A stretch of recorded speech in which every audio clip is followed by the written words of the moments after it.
Pessoas que não deveriam existir. Também conhecido como reencarnação do diabo, Amarjit Sada é considerado o serial killer mais jovem do mundo. Oi, eu sou a Vitória e tudo que eu vou falar aqui vai ser muito bem detalhado, então se você for sensível ou tem estômago fraco, não assista esse vídeo. Nascido na Índia de família pobre, o Amarjit era filho de um pedreiro e de uma dona de casa. Em meados de 2006, o tio do Amarjit, irmão da sua mãe, acabou tendo uma filha com a sua esposa e, como de costume, ele deixava a criança recém-nascida na casa da irmã. Esse dia, a mãe do Amarjit tinha saído e a criança começou a chorar, provavelmente com sono, começou a chorar e o Amarjit foi lá ver o que estava acontecendo. Detalhe que o Amarjit tinha 8 anos de idade quando isso aconteceu. Com a criança chorando, ele começou a bater na criança porque ele não estava gostando de ouvir o choro e quanto mais ele batia, mais a criança chorava. A criança chorar parecia deixar ele em êxtase. Em dado momento, bater não foi o suficiente, então ele começou a asfixiar o recém-nascido. A criança chorou ainda mais de forma desesperada até que em uma dessas sessões de tortura ele não resistiu e acabou morrendo. Horrível, eu sei, mas não acaba por aí. O Amarjit pegou a criança, levou para um matagal que ficava ao lado da sua casa. Lá ele colocou o bebê no chão, pegou uma pedra, um tijolo e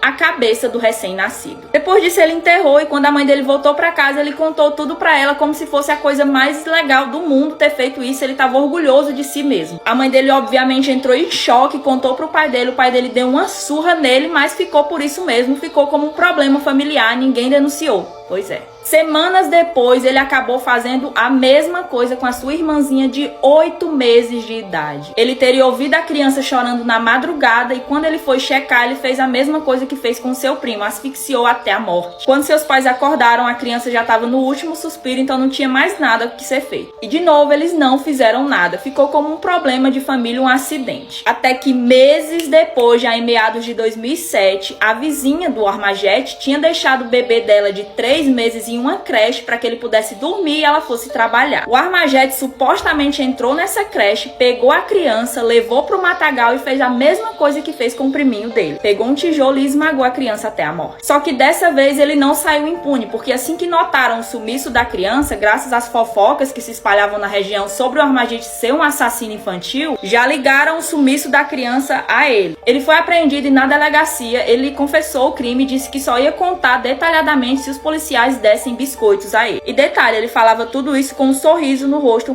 como se fosse a coisa mais orgulhosa do mundo ele matar a criança. Os policiais que interrogaram o Amarjit falaram logo que aquilo ali era um caso psiquiátrico. Então, depois de passar por vários profissionais da área, foi descoberto que o Amarjit sofria de transtorno de conduta, que era uma coisa muito comum em crianças, segundo os médicos. Esse transtorno faz com que as crianças tenham comportamentos psíquicos e sádicos, e faz com que elas não se arrependam do que elas fazem, por mais extremo que seja. Graças a um forte desequilíbrio na química do cérebro do Amarjit, ele sentia grande prazer em fazer com que pessoas mais fracas que ele sofressem. Ele também não tinha noção do que era certo ou errado. Mas os profissionais da área falaram que com os medicamentos certos ele poderia melhorar e viver como uma pessoa comum. Então ele passou 3 anos nessa clínica, nesse instituto psiquiátrico, antes de ser liberado. Não tem muitas informações sobre esse caso, mas dizem que ele teve a oportunidade de mudar de nome e trocar de cidade, mas ao invés de ficar em casa, os pais dele não aceitaram que ele ficasse em casa e ele ficou em um instituto até completar os 18 anos de idade. Hoje em dia ninguém sabe mais o que aconteceu com ele, se ele é vivo, se ele tá livre, se ele cometeu mais algum crime. O que eu sei é que se você quiser ouvir mais histórias bizarras como essa, me segue aqui pra não perder quando eu postar a próxima. E me segue lá na rede vizinha que eu vou postar todas as fotos mais detalhadas ainda sobre esse caso.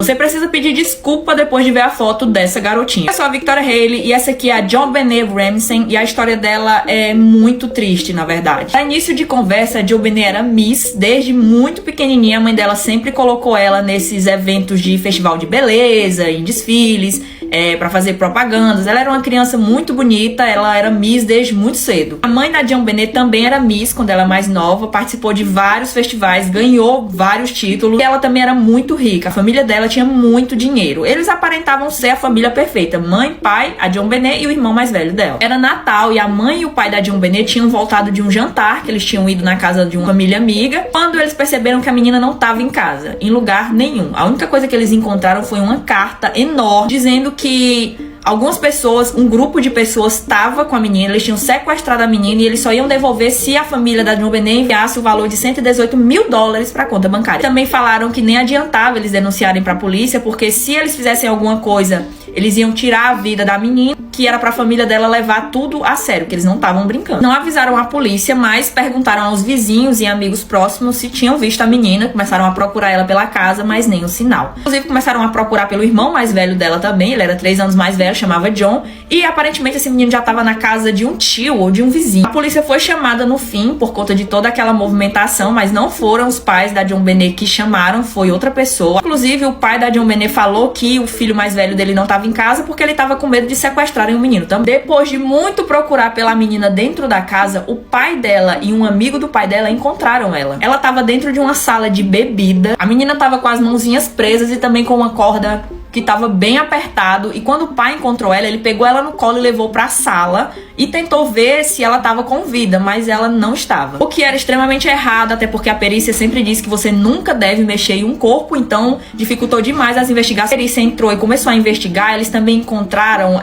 o plot, um bloco de notas, onde descobriram que tinha sido escrita aquela carta que eu falei para vocês no começo. Então a polícia começou a desconfiar imediatamente que os pais da menina tinham feito aquilo com a Vitória. Mas como é que a polícia descobriu que naquele bloco que tinha sido escrita a carta que foi deixada pelos sequestradores da menina? Então, sabe quando você pega um caderno e escreve, quando você destaca a folha, dá pra você ver na folha seguinte que alguma coisa foi escrita numa folha destacada? Pois é, foi isso que a perícia percebeu. A polícia também descobriu que em momento algum a menina foi tirada da casa, tudo aconteceu dentro da casa, aquela carta foi escrita dentro da casa, não tinha nenhum sinal de arrombamento. Ou seja, ninguém forçou uma entrada dentro da casa. No mesmo momento, todo mundo que morava ali, todo mundo que estava ali era suspeito. O mais bizarro é que a causa da menina foi e a polícia também disse que ela levou uma pancada muito forte na cabeça. Piora, galera, porque ela também tinha sinais de mesmo que tudo aponte para os pais da menina, adivinhem, até hoje o caso está em aberto, porque ninguém sabe se de fato foram os pais ou uma pessoa de fora que entrou de forma normal ali dentro da casa e fez o que fez com a menina. E aí, vocês têm alguma teoria? Deixa aí nos comentários que eu quero saber. E não sai daqui sem me seguir se gosta desse tipo de conteúdo. Eu fico chocada que na Coreia o pessoal não tem coragem de visitar esse lugar aqui. Nem que seja para entrar lá e ganhar likes e dinheiro com engajamento, a galera não tem coragem. Oi, eu sou a Victoria Haley e esse aqui é o Hospital Psiquiátrico de Jonggang, conhecido também como um dos lugares mais macabros lá da Coreia do Sul. Esse hospital ele teve pouco tempo de funcionalidade. Ele foi construído em 92 e só durou até 96. Ele ficou funcionando ali de 92 até 96 somente. Por quê? Detalhe é que em 2018 ele teve que ser demolido, mas ainda tem uns entulhos lá que dá para as pessoas entrarem, gravarem vídeos, dá, mas a galera não vai de jeito nenhum. Tem várias histórias sobre esse ex-hospital psiquiátrico, mas a primeira, que é a mais bizarra, é que aparentemente, eu não tenho certeza dessa informação, que lá dentro eram feitos experimentos